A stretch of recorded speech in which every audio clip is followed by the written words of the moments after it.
Hi, this is Michael Dutton from Arup, wishing everyone a happy World Tunnel Day from Toronto, Canada. Hi, I'm Madison Kennedy from Golder, wishing everyone a happy World Tunneling Day from Kitchener, Ontario. Hello, and happy World Tunneling Day from Kingston, Ontario. Hello, I wish everyone a happy World Tunneling and Santa Barbara's Day. Hi there, it's Mark Diedericks here from Queen's University on behalf of the Queen's Geomechanics Group, sitting here in the Brockville Tunnel, Canada's oldest railway tunnel in Brockville, Ontario, wishing you a happy tunneling day, happy Santa Barbara Day. Good day, my name is Nicholas Vlahopoulos and I'm a professor from the Royal Military College of Canada. I'd like to wish everyone in the tunneling and underground space industry, as well as the military engineers, a happy National Tunneling Day, as well as a happy St. Barbara's Day. Keep safe, and may our explosives never fail. Happy World Tunnel Day from Kingston, Ontario. Merry Christmas and Happy Hanukkah. Happy World Tunnel Day. Happy TAC party. Santa Barbara. A little bit early, but... Good afternoon, evening, and morning to friends joining us from coast to coast to coast and overseas. And welcome to World Tunnel Day in Canada. It is now 1:30 here in the Eastern Standard Time Zone, 10:30 in the Pacific Standard Time Zone, and my name is Tim Takulak, and I'm thrilled to be here from Queen's University in Kingston, Ontario. I am also very excited to be co-hosting today's Canadian Update with Michael Dutton, the TAC Ontario member representative. To begin, I'm grateful to live as an uninvited guest on the traditional territories of the Haudenosaunee Confederacy and the Anishinaabe Nation. To acknowledge this traditional territory is to recognize its longer history, one predating the establishment of the earliest European colonies. It is also to acknowledge this territory's significance to the Indigenous peoples who lived and continue to live upon it and whose practices and spiritualities were tied to the land and continue to develop in relationship to the territory and its other inhabitants today.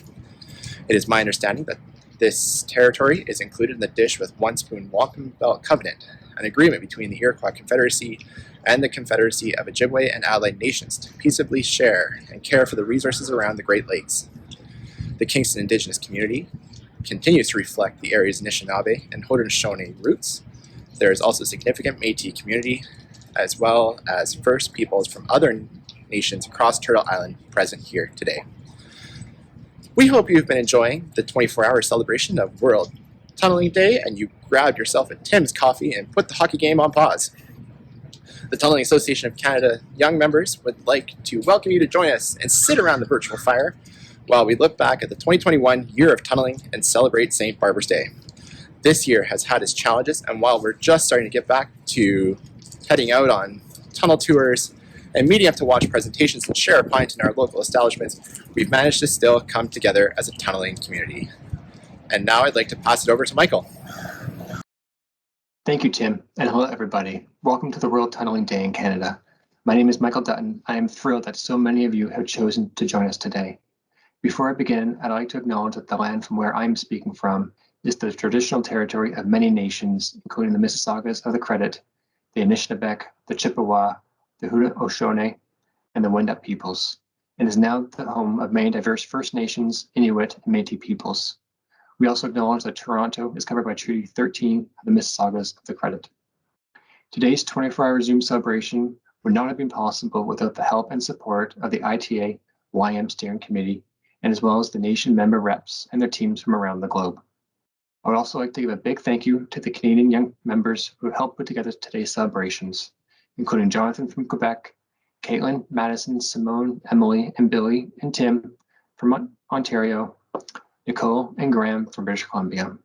We're very excited to share some of the tunneling updates and highlights with the rest of the world, and would like to invite you all to join us for some tunnel trivia at the end. To kick off today's festivities, we have Eric Eberhardt, the President of the Tunneling Association of Canada, who will be bringing us greetings and well wishes from the TAC National Board.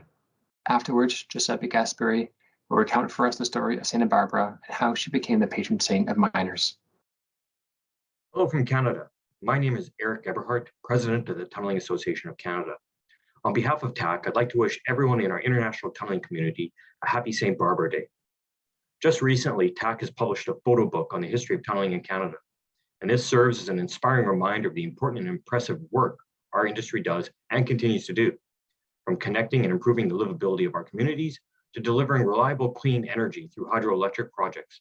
and as our Canadian winter approaches, giving us a means to escape the Arctic weather to our underground cities, like in Montreal, to enjoy some holiday shopping with family and friends in comfort. Enjoy, everyone, your International Tunneling Day celebrations. Happy Tunnel Day, everyone. In this very day, I want you all to travel with me in time and space back to the origin of our celebrations. It all starts in 267 Anno Domini. We are in Heliopolis, the capital of Bithynia and the major city of Syrian territories of the Roman Empire. It is a cold, windy evening on the 4th of December in the capital of the richest province of the Roman Empire. A procession is taking place along the main road of the city, the Decumanus Maximus. It is headed by one of the region's wealthiest and most influencing men, the pagan named Dioscorus. He is wearing the most elegant burial dress ever seen in town. Rumors of the villagers refer that he is going to bury alive his daughter Barbara, a woman of extraordinary beauty, and he will bury her in the cave where she had found cover after escaping from the high tower she was imprisoned in. Now, voices from the younger crowd argue instead that the man decapitated a girl in the morning to punish her from disobeying to his rule not to see any boy without his permission. Old ladies following the weeping convoy can be heard chit-chatting on all the terrible, frightful torments that Barbara suffered to expiate the crime of joining the new Christian religion of her friend Juliana. Suddenly, the wind strengthens, hats and flowers are thrown away, and kids start screaming desperately. A thunder starts rumbling from far away, coming closer and closer as it intensifies. Panic spreads out quickly as senators and authorities suddenly break the line and look for the guards to rush back to the safety of their palaces. Few people are still standing in the middle of the road once a light from the sky brightened the dead body of Barbara, and lightning strikes down the head of Dioscorus, instantly carbonizing his flesh. Now, this is the legend of Barbara that has been one of the most popular in the Middle Ages, all over Europe and the Middle East. Different versions circulated in the centuries, and when Christianity firmly established in Europe, Saint Barbara was invoked as a protectress against the perils of lightning. The belief came widespread that Barbara could control lightning and other manifestations of flame and fire, to the point that she was adopted as the patron saint of firemen and miners, most probably because of the large amount of explosives adopted for disintegrating rock, involving manifestations and lightning flashes. Nowadays, not only there are many churches, caves, and work of art named after Saint Barbara, but also tunneling and mining contractors or consultants are named after her all over the world. Several traditions take place in different countries, involving a day off for certain mines in Germany and France, a celebration of the Mass in all tunneling job sites in Italy, Switzerland, Spain, and Austria, and social events from Australia, United Kingdom to Canada. In the Ontario area, we have always been having for several years a celebration for this very day of the year. The International Tunneling Association young members announced the world's first World Tunneling Day to take place on December 2017. Ever since, the aim of the day has been every year to generate interest in the great number of world-class tunneling projects currently being undertaken across the globe and to promote our industry. The day finally became a global annual event for every tunnel association worldwide on the first Thursday of December, chosen due to its proximity to the feast day of St. Barbara. And St. Barbara is currently traditionally seen as the patron saint of tunnelers. We're happy to celebrate today with our global family of tunnel professionals. And even if we have been taken far apart for almost a year, we know we are as close as ever, united by our passion for the daily work we are proud to deliver to our communities and to the future generations. Thanks to everyone for participating in the celebrations, and thanks to Tunneling Association of Canada for hosting this event. Have a happy Tunnel Day. We are lucky to have many talented tunnelers in both industry and academia in Canada. In the continued wake of the pandemic, we are able to showcase some of the exciting research, undergraduate design projects, and technical talent from the continuation of our Young Members webinar series. This series included varying topics such as risk management of underground projects, to the cutting-edge technologies like fiber optics to monitor umbrella arches, or the creation of an automated rock mapping device. We were also able to continue collaborating with many other countries, including the Indian Tunneling Society. Through our outreach on social media, we are able to reach a broader audience than in past years. Tim will now give a brief update highlighting what the Tunneling Association of Canada has been up to over the last year. Good afternoon. My name is Tim Pakulak, and I will be giving the Tunneling Association of Canada Young Members introduction and update as to what we've been doing for the last year. So who we are. So TAC YM was created in 2014 as a platform for communication between students, young professionals, and mentors within the industry and with other member nations, including the Tunneling Association of India, the British Tunneling Society, and the Greek Tunneling Society. And so TAC YM actively creates opportunities for young professionals and students to participate in regional technical talks, regional and international YM webinar series, field trips and site visits, and conferences and workshops. So first of all, I'd like to introduce you to the team. So this is the team in Western Canada. We have Nicole Boultby, who is on the national board as the TAC director for young members. And with Nicole out in the West is Graham Swarbrick, Jacob Nickel, and Gregor Damon. So here in the East, we have myself, Madison Kennedy, Michael Dutton, who sits on the TAC Ontario board, Caitlin Fisher, Simone Marcus, who also sits on the TAC Ontario board. And continuing with Eastern Canada, we also have Billy Hoyle, Evan Dressel, Emily Gagnon, and Jonathan Obertin. So there are 4 active young member groups across the country. In the West, the active group is in Vancouver. And then here in the East, there are 3 of them. So there are 2 in Ontario, 1 in Toronto, and 1 here in Kingston. And then we have a new YM group starting up in Montreal. So the Tunneling Association of Canada gives out 2 awards specifically for students. So there's the undergraduate award valued at 2,000 Canadian dollars. So it's intended for undergraduate engineers in the fields of geological or civil engineering. And then there is a graduate scholarship, the Dan Eisenstein Memorial Scholarship valued at 6,000 Canadian dollars.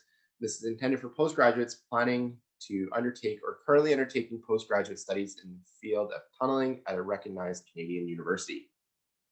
And the deadlines for these applications are going to be spring of 2022. So over the past year, we have continued with our Young Members webinar series. So we've continued to the initiative to provide learning while group gatherings are not happening. And this is aimed to be a platform for young members to present their work and other research and to learn from other presenters. So this is done in collaboration with the TAC BC chapter and the TAC Ontario chapter and other international young member networks.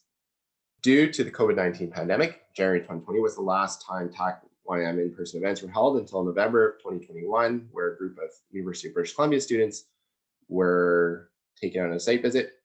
So in 2021, we've only had the one, and then moving into 2022, we plan to continue to re-engage with students and young professionals as the sites allow us to come on to their properties and as the university continues to return to be fully in person and in session. And then we also plan to continue with our webinar series. So with the webinar series, as in-person gatherings are becoming more of a thing, we are looking at reducing the number of webinars to approximately 4 per year.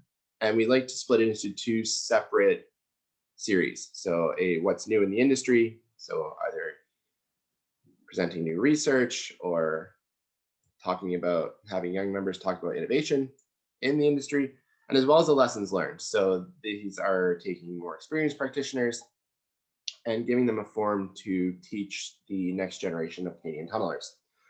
We are here participating in the ITM World Tunnel Day. We hope to return to in-person field trips and site visits. And we also like to work on a new endeavor, which would be published interviews in Canadian tunneling. So having young members submit questions for the more experienced practitioners, and then interviewing these more experienced practitioners and publishing those interviews. If you would like to get involved with the TAC Young Members Group, reach out to us on Facebook at Tunnel Canada, on Instagram at TAC Young Members, or by email. That's it for the Young Members Update, and enjoy the rest of your World Tunnel Day. It was very exciting to be able to meet in person this year at our biannual conference. At this year's conference, the TAC Toronto 2021 conference, the Young Members Group held a special session and panel discussion, as well as we celebrated the award winners for the 2021 Undergraduate Scholarship, the Dan Eisenstein Memorial Scholarship, and the Canadian Young Tunneler of the Year. So congratulations to Claire Thurston of the University of Ottawa on being awarded the Undergraduate Scholarship, Simone Marcus of Queen's University on being awarded the Dan Eisenstein Memorial Scholarship, and Michael Maines on being awarded the Young Tunneler of the Year Award. And now, for more information on Michael Maines, we will play a video.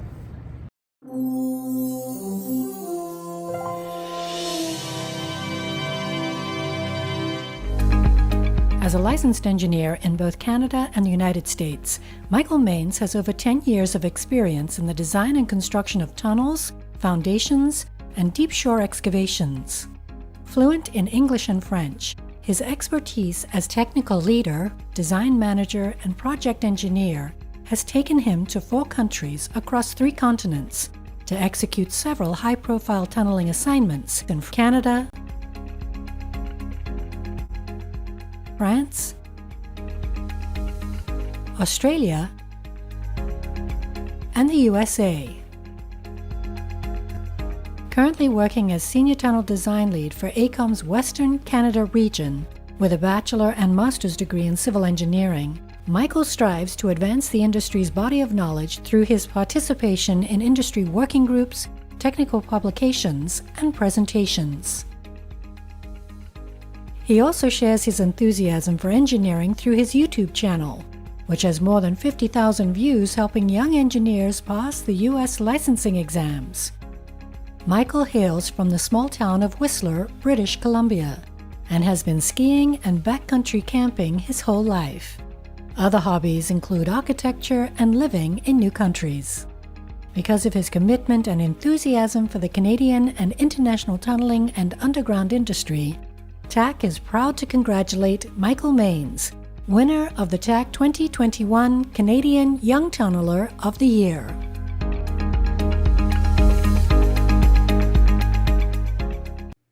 Hey everyone, this is Mike Maines wishing you all a happy World Tunnel Day from Vancouver, Canada. I just found out that I was this year's ITA Young Tunneler of the Year, and I just want to say that I'm extremely honored. You know, we work in the best industry in civil engineering, and I hope everyone is out there celebrating that fact today. Today is your day. I hope you're sharing your awesome work with your friends and family, and I'm wishing you all the best. Cheers. There are exciting projects happening all across Canada, and part of our annual celebration includes the highlight of major completed, existing, or proposed tunneling projects in each individual region. And so today we are lucky to have updates from 4 chapters: the British Columbia chapter, the Prairies chapter, the Ontario chapter, and the Quebec chapter.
Hi, my name is Simone Marcus. I'm a TAC Ontario board member, and I'm also on the TAC National Young Members Committee, and today I'm going to be giving an update on tunneling projects in Ontario.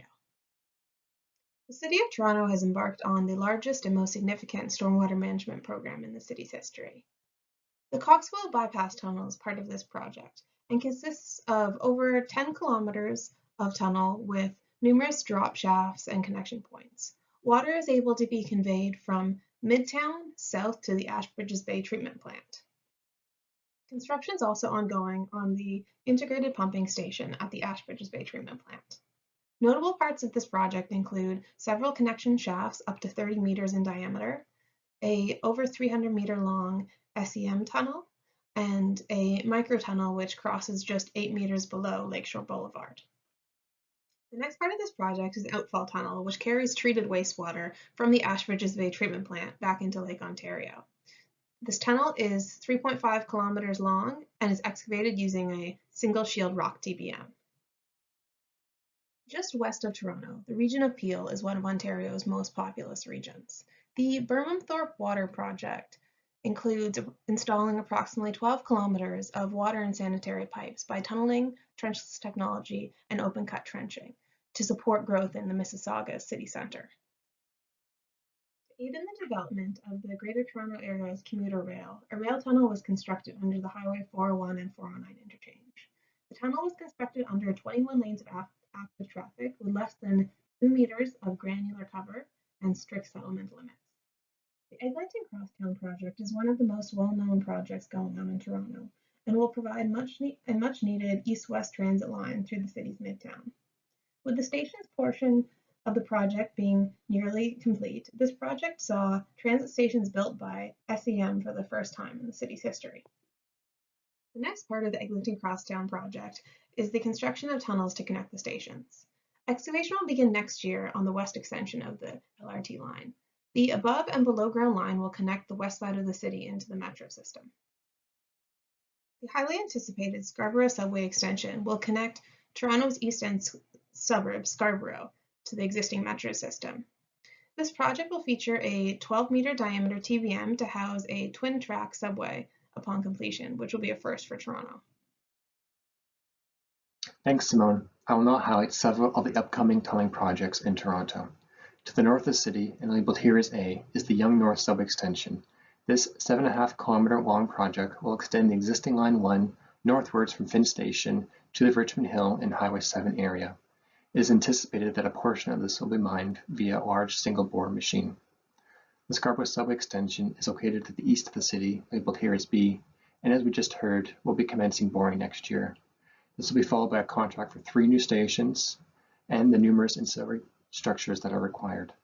The Ontario Line, or formerly known as the Relief Line, is 15.5 kilometers of twin track extending through the heart of the city. This brand new line will be a mixture of both above and below grade track work, feature 11 new stations, and will require the extensive renovation of 4 existing structures. Early design work for this is now underway. The Eglinton West project will lengthen the soon-to-be completed Line 5 further to the city's west. Tunneling will start in the new year with the design and construction of 5 underground stations and 2 elevated stations in the following years. Finally, there is the long-term plan by the city's transit authority to close the loop in the city's northeast by creating the Shepherd Subway Extension.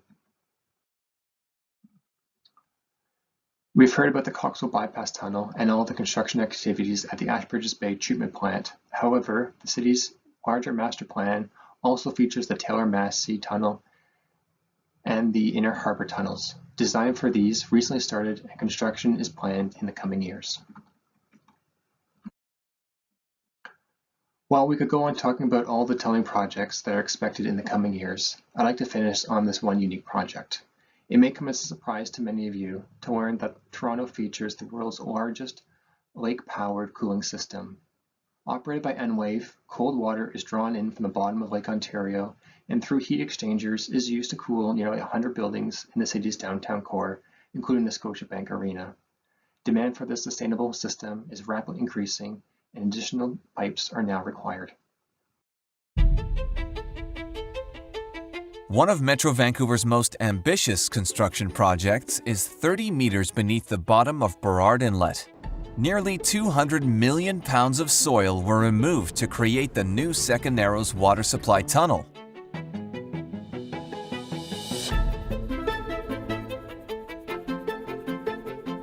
This is a cutter head, which is the front part of a tunnel boring machine.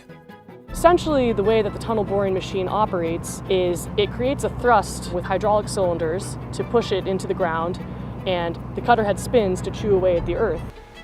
In April 2020, the cutter head was lowered down a shaft in North Vancouver.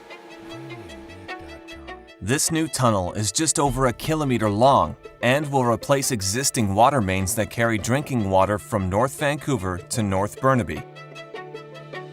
The tunnel will eventually house 3 new water mains, which will increase capacity to provide water to the region's growing population. The tunnel boring machine, or TBM for short, was similar to this one. It needed to withstand immense pressure as it dug underneath the ground and water of Burrard Inlet. Our machines are always under the groundwater table. That's why you use pressurized face tunneling. And people often ask, well, what are you going to do when you're mining underneath the river? I'm like, nothing. It's just a normal Tuesday for us. An elevator trip down an underground shaft is the first step to reaching the TBM.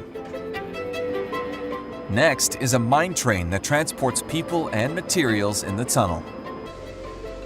The TBM is more than 130 meters in length. Inside, it's a bit like being on a submarine. Operator Phil Birch commands the control room. There's certain parameters for every step of the machine's operation. You have to do certain things as a step operation before you can do the next. So I have to start pumps, start greases, start the cutter head.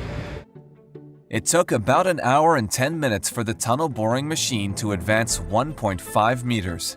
The next part of the cycle involved installing the concrete rings that line the tunnel. Today we're building ring 608 out of a total of 719. Each precast segmental ring is comprised of 6 precast concrete segments. The ring segments are carried down the tunnel on the mine train. Then a vacuum lift picks up the pieces and sets them down onto a track that moves them underneath the erector equipment. The erector equipment then lifts each ring segment into place. These segments weigh up to 3,600 kilograms. That's 8,000 pounds. On average, right now we're making 8 to 9 rings a day. Each ring is 1.5 meters, so you're looking at 16 meters on a really good day, 11 to 12 meters on an average day. Overall, during the dig, the TBM pumped 85,000 metric tons of soil out of the tunnel. After 13 months of digging, the TBM finally completed the tunnel at the South Shaft in Burnaby. Normally, the ground crew would stand in the shaft to witness the TBM's breakthrough, but the shaft was partially full of water, so they watched the action via a remote camera. And this is what they saw. A burst of swirling bubbles marked the TBM's breakthrough. There's much more work to be done on this tunnel, but for now, the team can take pride in the fact that this was the first time a TBM of this type has ever been used in Canada. We've done something that has never been done before. We've got a great group of guys and gals put together. We've got a very strong team, and it's going to be a very successful project at the end of the day.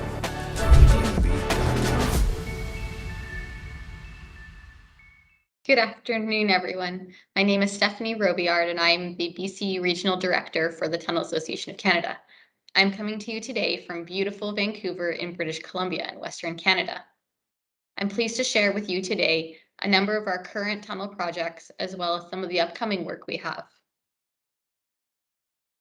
This map shows you an overview of the Lower Mainland, including some planned tunnel projects, as well as tunnels that are already under construction.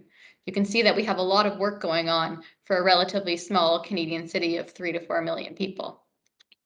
The majority of the projects are to support the water and wastewater network, with some projects for transportation as well as other utilities.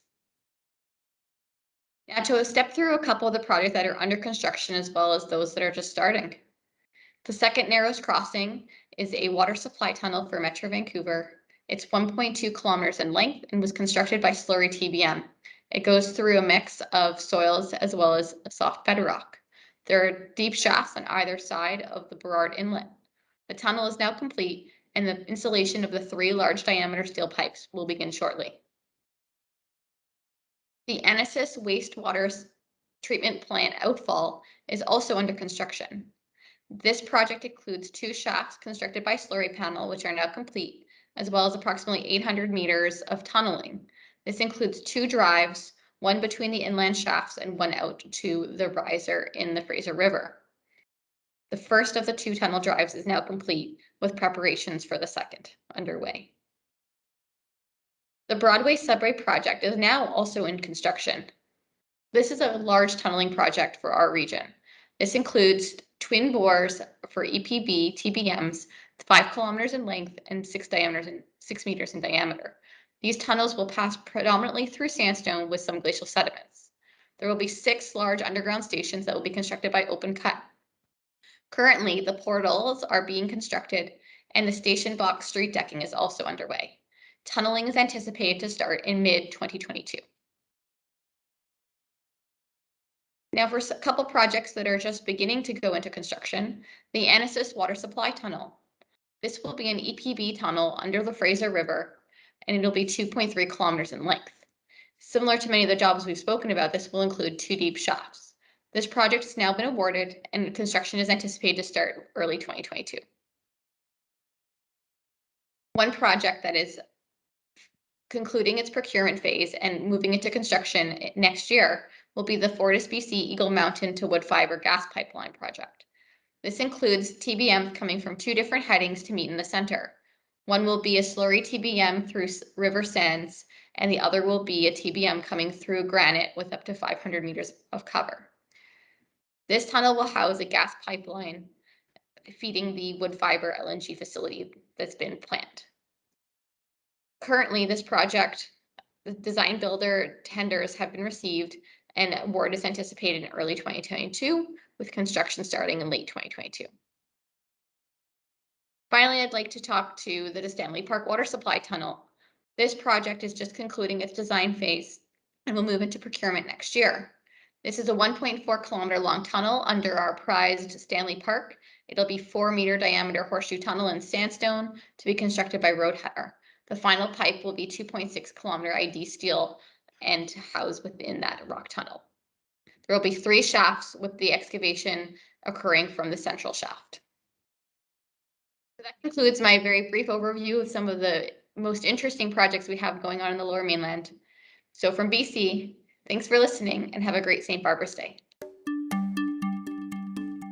It looks like part of a rocket ship, but instead of going into the air, this machine will go underground and underwater.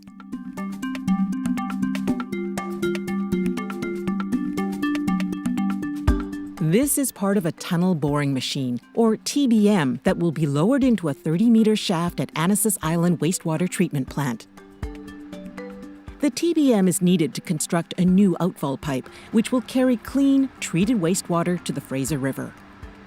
A tunnel boring machine allows us to excavate tunnels below the ground surface with minimal disruption to the surface of the ground and to the surrounding ground. This one will be 30 meters below the surface.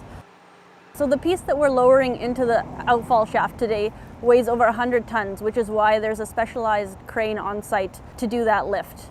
The overall TBM, including the backup unit, weighs over 500 tons and is 64.5 meters long. From this outfall shaft starting point, the TBM will create 2 separate tunnels, one to a new effluent shaft at the treatment plant, and then a longer one going into the middle of the Fraser River. The purpose of the outfall is to convey the treated wastewater from the wastewater treatment plant back to the receiving environment, which in this case is the Fraser River. The reason we're building the new outfall is that the existing outfall has reached its capacity. It's too small. It's basically about population. With so much population growth in the region, there's a lot more effluent being generated. The tunnel boring machine will dig all the way to this structure in the Fraser. This is a coffer dam, which goes to the bottom of the river and will provide a sheltered space to install a vertical pipe called a river riser at the end of the outfall. Often, a lot of the tunnel projects that are done go from a a dry site to a dry site, like crossing the river, but in our case, we're stopping essentially in the middle of the river and having to come up into the water, which is quite an interesting part of the project.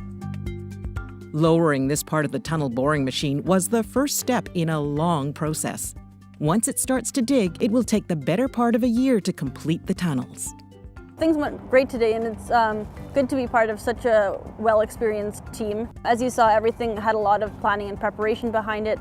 Things went safely and smoothly today, so everybody's pretty happy about that.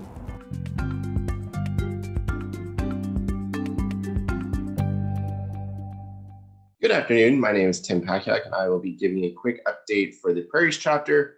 So these are current and future tunneling projects occurring in the provinces of Manitoba, Saskatchewan, and Alberta.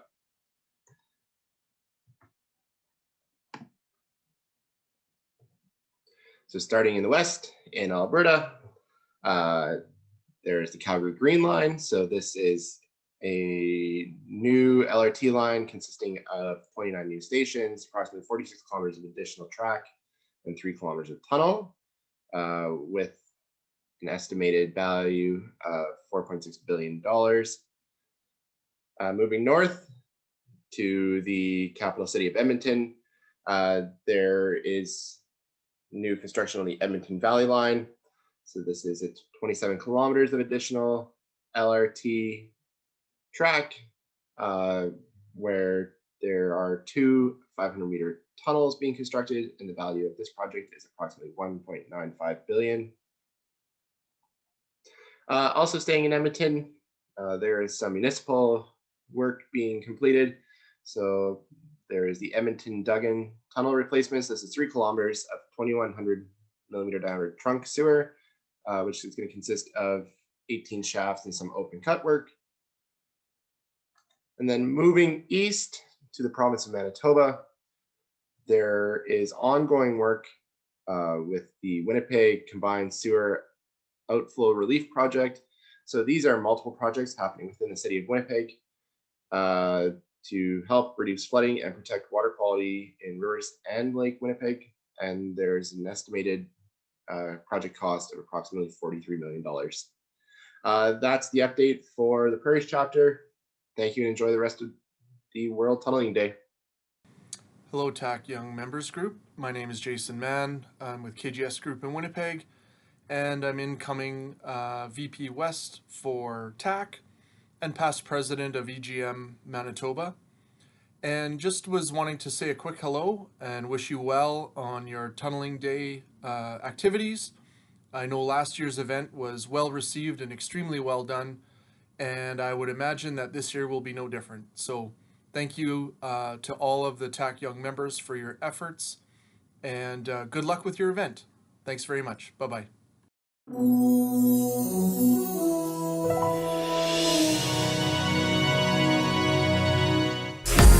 New community development in the southeast section of Calgary is demanding supporting infrastructure.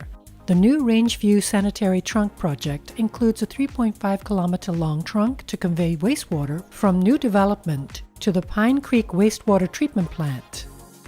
The City of Calgary engaged AECOM to design the tunnel, administer the contract, and provide construction surveying and inspection. Phase 1 of the project involved 900 meters of open-cut construction and 2.6 kilometers of microtunneling. It is one of the longest microtunneling single runs in North America. The 1.8-meter internal diameter tunnel passes under a major highway at a shallow depth of cover, under high-voltage electric lines, a large gully, and protected wetlands to connect to the existing treatment plant.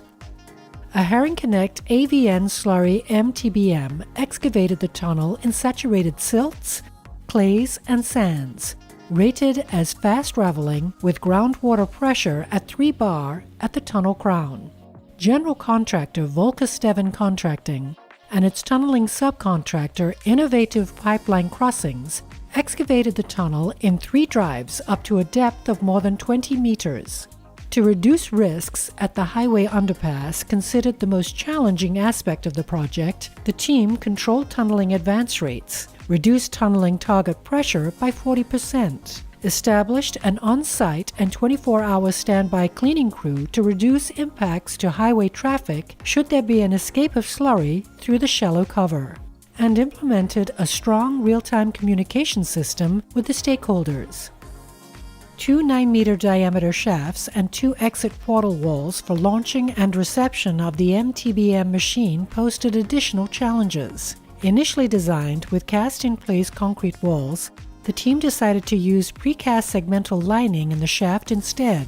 This reduced construction time from weeks to complete a 1-meter ring down to a single day, and eliminated the need for concrete hoarding and curing. Congratulations to AECOM, Volkersteven Contracting, Innovative Pipeline Crossings, and the City of Calgary for the successful excavation of the Rangeview Sanitary Trunk Phase 1, winner of the TAC 2021 Canadian Project of the Year, up to 100 million Canadian dollars.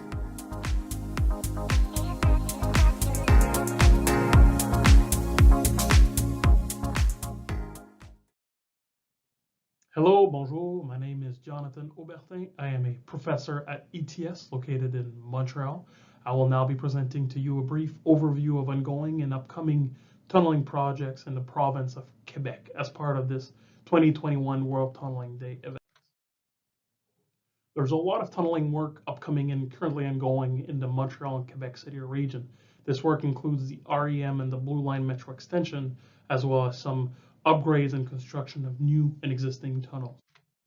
Major component of the ongoing work relates to the Réseau Express Métropolitain in Montreal, the REM. This project is a major upgrade to the public transit offer in the Montreal region. We're currently undergoing the phase 1 of the project with 26 new stations for this light rail system.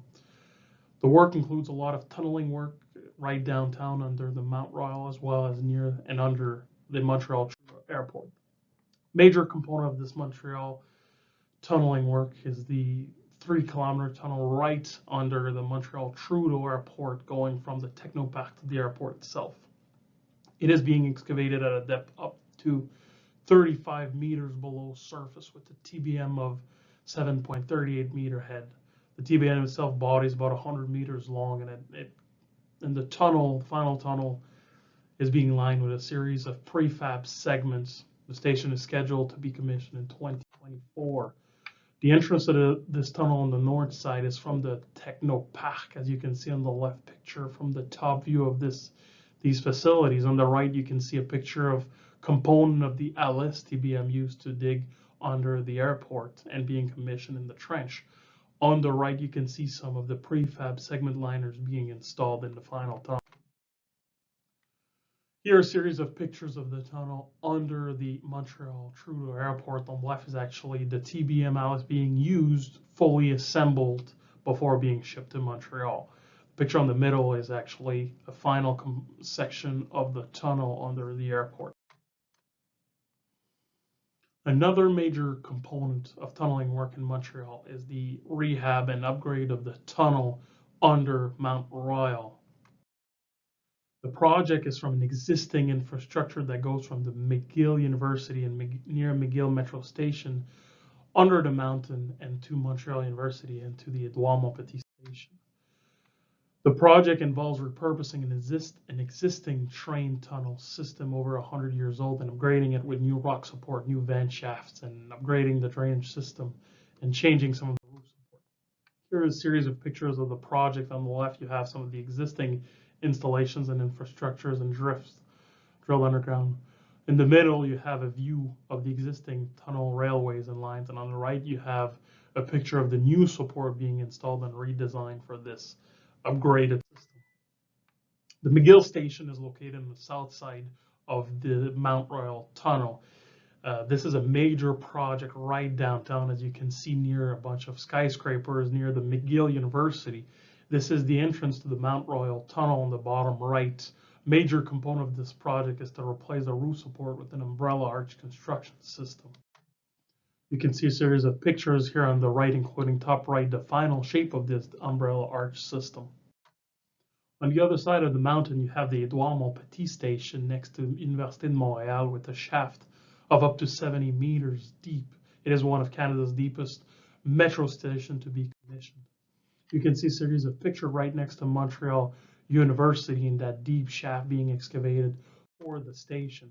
Here's a series of pictures, including on the left a picture of the infrastructure, the equivalent of a 20-floor high building right underground as part of the station. The picture on the middle at the bottom is a picture of what the final station will look like to some extent.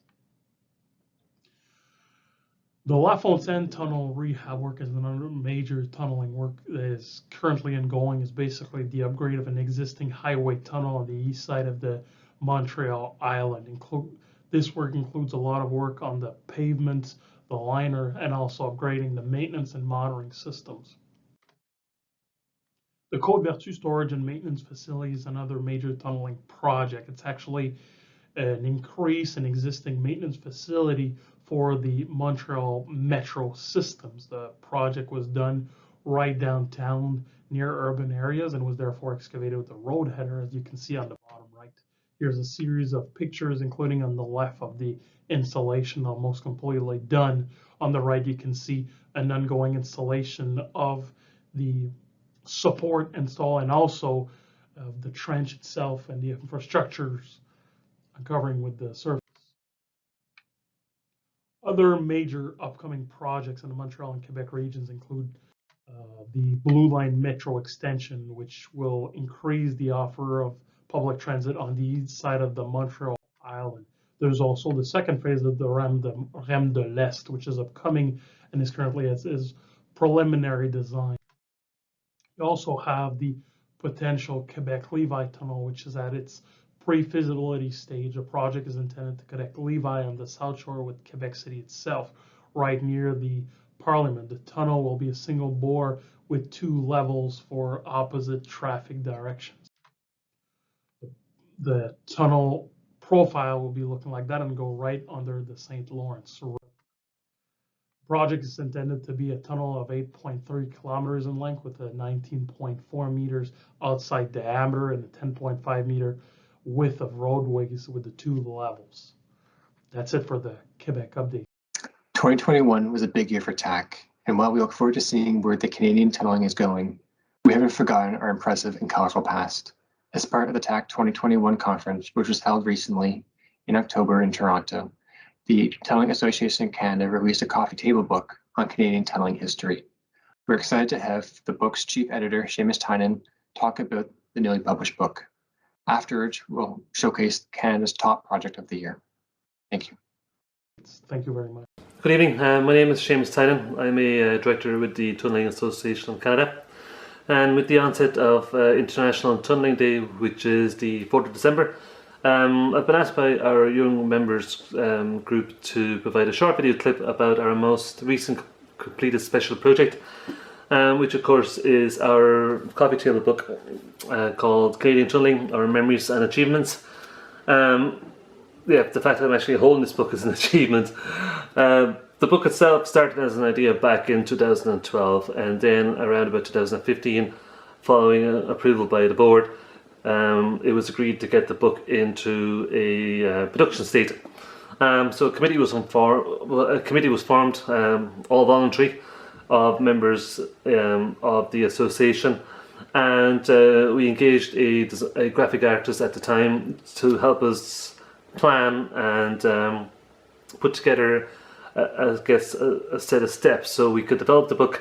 So we first started off with the theme, as of course, which is memories and achievements, and then following from that we developed our chapters.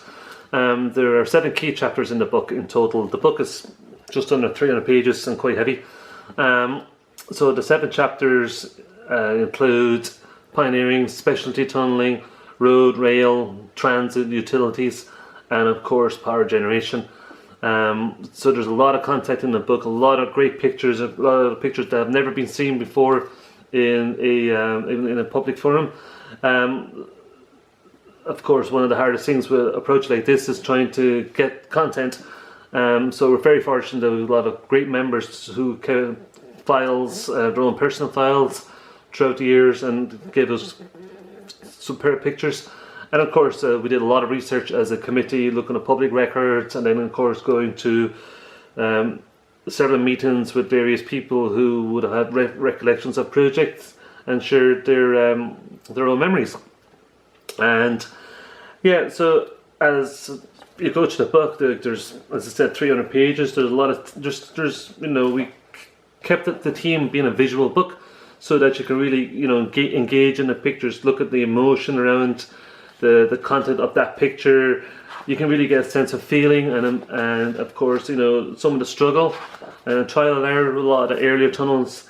And then as you go through the book, you can see how as Canadians we've developed technology, means, methods, equipment to build tunnels faster, serve safer, and of course what you get from all of that is the development of a high standard of living in Canada, from being able to get from one side of the country to the next, being able to get clean water, sanitation, and of course you can see how in many ways a lot of this development was really fueled by a desire to build, of course, immigration. A lot of waves of immigration came into the country, and of course that really promoted the development of a lot of these tunnels right across Canada.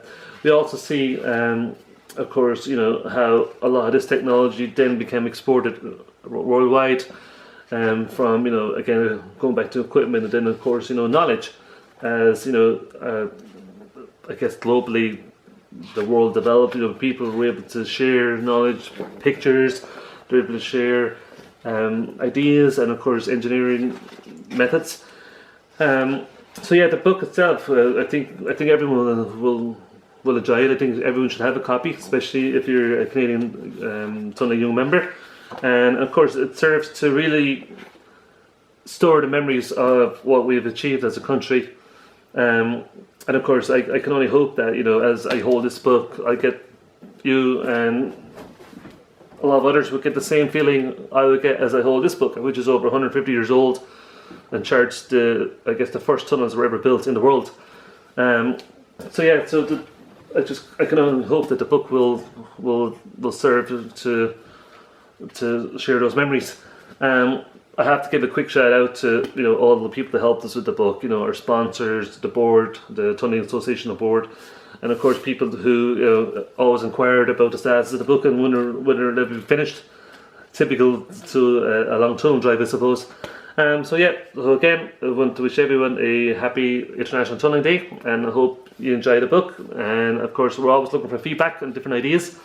And if you want to get in touch, you have the various means to do that. And thanks, and I hope you enjoyed. Thank you. Bye.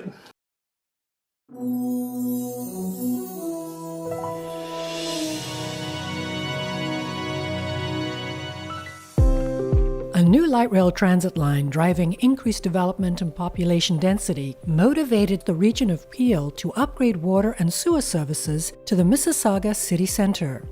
The Burnham Thorpe Water Project Contracts 1 and 2 is the largest of 3 construction packages underway for new water and wastewater infrastructure.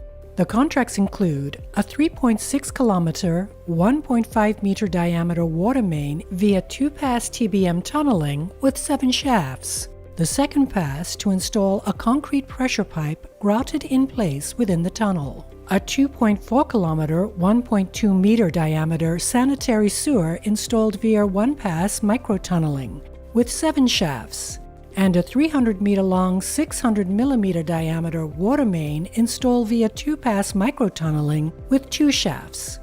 The region of Peel engaged Hatch as designer and construction manager and Technicore Underground to construct the design, bid, build contracts.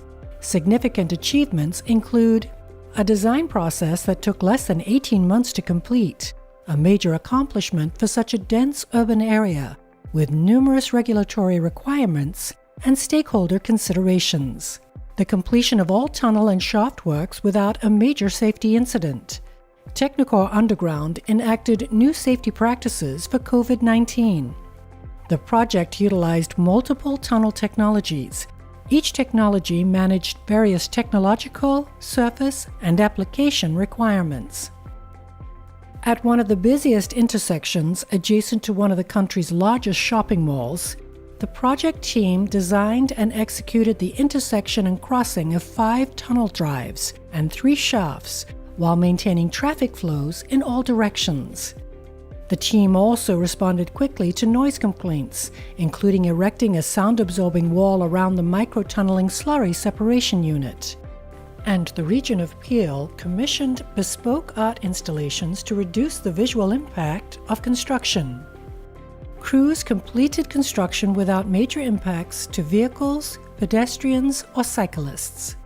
Congratulations to the region of Peel, Hatch, and Technicore Underground for the successful tunneling works of the Burnham Thorpe Water Project, winner of the TAC 2021 Canadian Project of the Year over $100 million Canadian dollars.